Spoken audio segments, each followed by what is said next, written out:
I'm doing the artist way for the 100th time. Yes, the 100th. Because apparently I can't finish a 12-week program to save my life.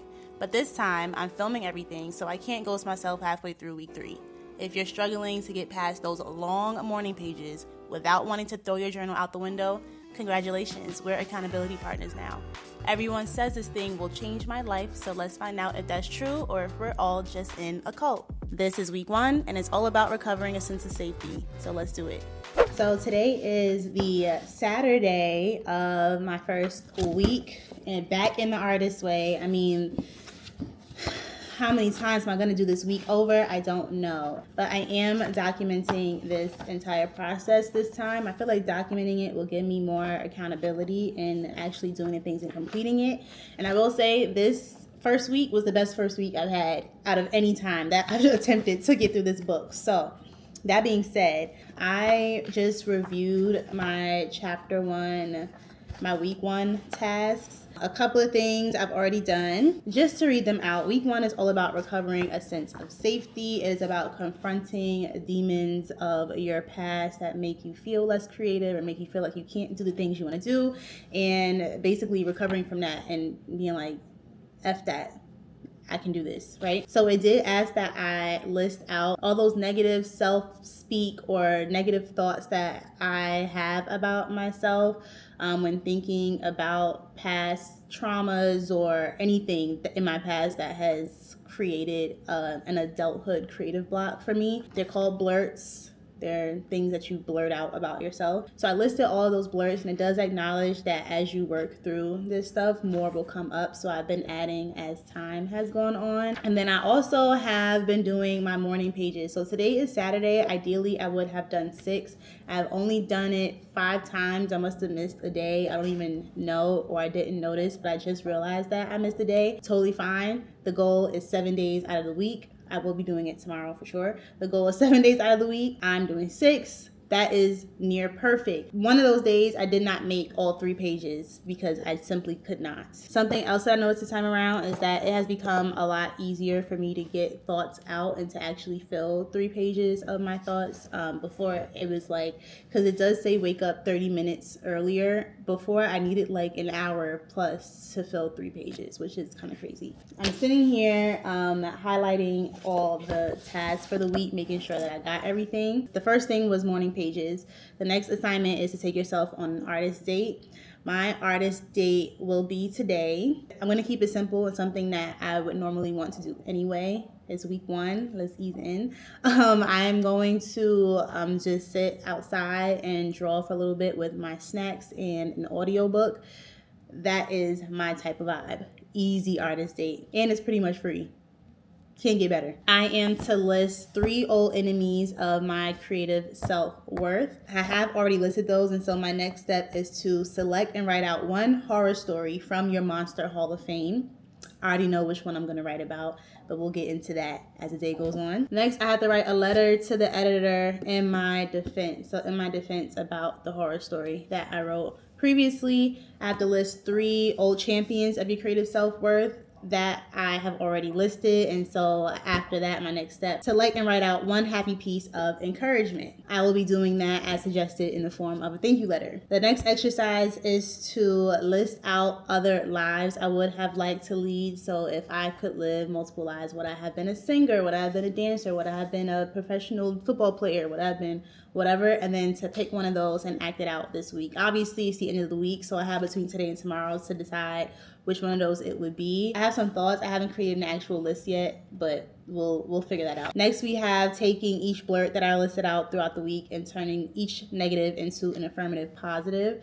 That is something that I'm sure will be ongoing. And then take your artist for a walk, the 2 of you. I think I will be combining that with the artist date. We will go on a walk and end in our setting for the day. The things that I've been using to do this, I have a journal here. I also created a notebook and good notes in my iPad specifically for going through this process. Me and my iPad and this book are about to head out and start our day. A lot of these exercises are like writing heavy, and so I'm sure other things will come up, but let's see. It turns out a 20-minute walk is going down. I walked into my co-working space. Definitely forgot that I got in a accident the other day. A truck hit me. It sounds worse than it was, but a truck hit me on the highway the other day. So while I wait for my car to go into repairs, I'm on foot. This walk is over 20 minutes, but I figured, why not? Can't be that bad. I'm also always gonna look forward to getting steps in, so no big deal.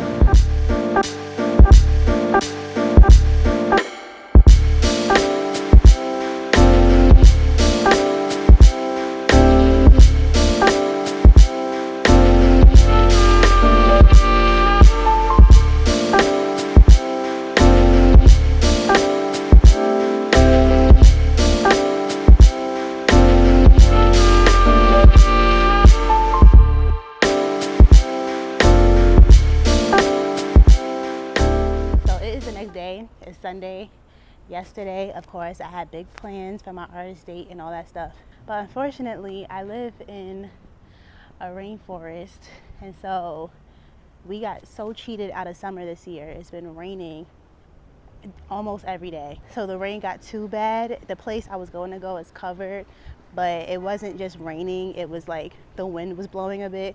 It was too much for me. Then of course I got frustrated, plans canceled, whatever. So it's Sunday, last day of the week, and we're getting it done. So technically right now I am on said date. I'm basically doing a photo walk instead of drawing like I was gonna do. When I go on this walk, I'm getting ice cream, going to Handles. We'll sit and eat the ice cream and we'll walk back. But along the way, I will be taking some pictures, of things that I just find nice to look at. I think one of the reasons that I wanted to do that, or what made me think of doing that, was my stepdad. Basically, when I was younger and my mom and my stepdad first started dating, I had an interest in photography, and he helped me a lot with that. He bought me my first camera, gave me tips and everything, and he also is a creative. He's a freelancer. He's been a freelancer since I've known him, my entire life, basically. So obviously he's successful. He is a commercial director, which I didn't even know. I guess that makes sense that you can freelance and be a commercial director, but I didn't really know that. So that's what he does. That's cool. But along the way, I obviously got more into graphic design and all that stuff. So haven't seen that since, really. Haven't touched it since. Maintained an interest in it, but more as something to look at. But as I developed my craft in art direction and graphic design, but mainly in art direction, as you kind of expand into other areas of creativity, all of it's connected. You should have an eye across the board. You should be able to speak to certain things.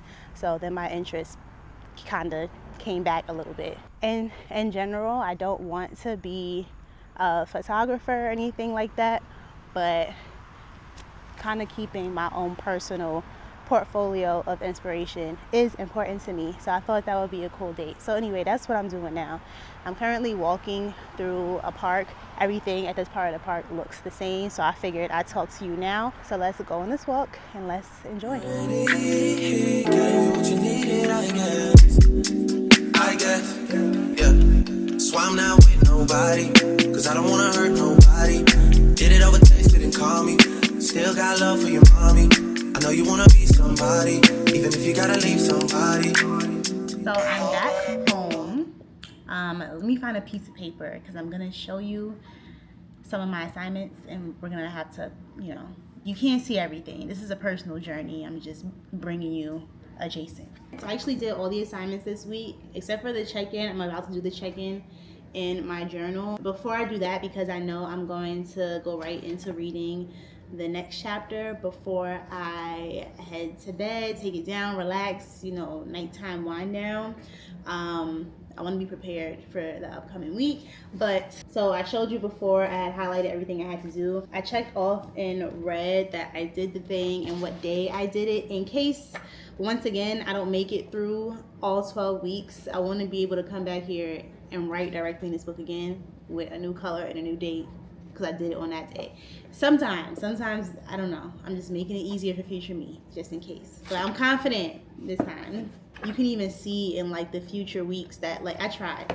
It's okay. If at first you don't succeed, try again. As I said earlier, I have my journal, physical journal for my morning pages, and then I have a separate journal that I made in my iPad for the exercises and all that stuff. So this was the assignment of listing some of your monsters or your past critics, past negative people in your life when it comes to your personal creativity. I have a letter to the editor here. I know every page is so cute. Good notes. It's that girl.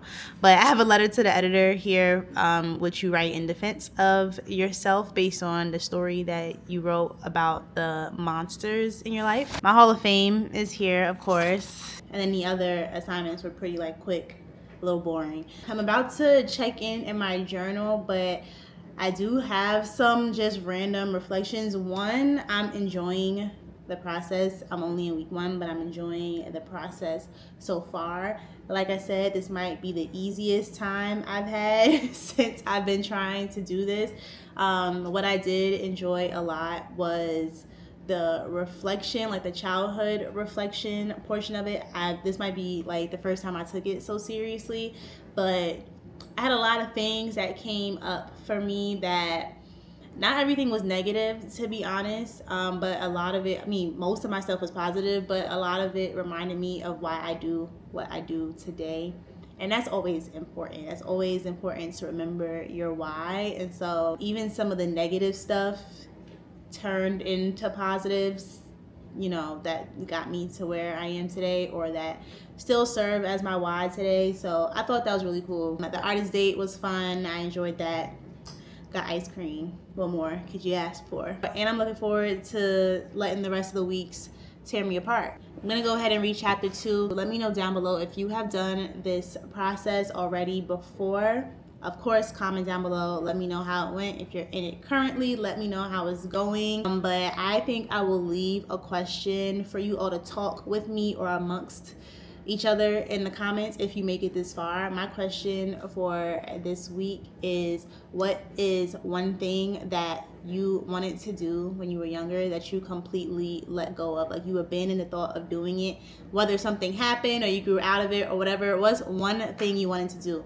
I remembered that I wanted to be an architect. That was my first ever career choice. I went to a technical high school because of it. I told you all this in my career journey video, I believe, but I had a whole different, it's still creative with a lot more math, but it was just like, I can't even imagine me doing that today. But part of me wishes that I had taken it a little further, because that was my dream career when I was 6. Anyway, that was all for week 1, recovering a sense of safety, and I will see you next week for week 2.